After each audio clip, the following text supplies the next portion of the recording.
ఎంతమంది అండి సేవ చేసే సేవకులు మీరు గమనించండి. తాపీ మేస్త్రులు ఉన్నారు సేవకులు, కూలి పని చేసేవాళ్ళు ఉన్నారు సేవకుల్లో, పెయింట్ పని చేసేవాళ్ళు ఉన్నారు సేవకుల్లో,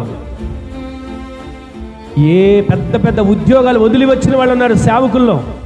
ఎందుకని? వాళ్ళకి ఏదో పూట గడవడం కోసమో, పొట్టకూటి కోసమో, కడుపు నింపడం కోసం కాదు.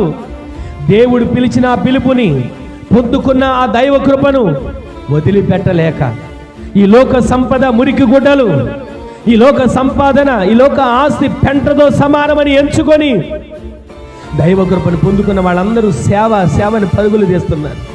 ఈరోజు నీ మాటలు వింటున్న మన జీవితంలో దైవ కృపను నేను పొందుకున్నానా?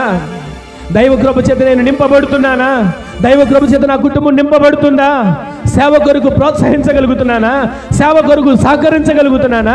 సేవ కొరకు నా బిడ్డలను సమర్పించగలుగుతున్నానా? సేవ కొరకు నేను అనేకులు పురిగొల్పగలుగుతున్నానా?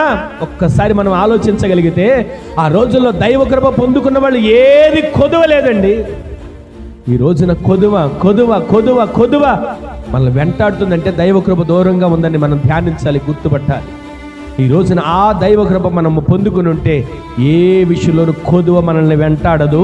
కొదువను జయించే జయవీరులకు దేవుడు మనల్ని నిలబెట్టబోతున్నాడు. ఆమేన్ చెప్పండి.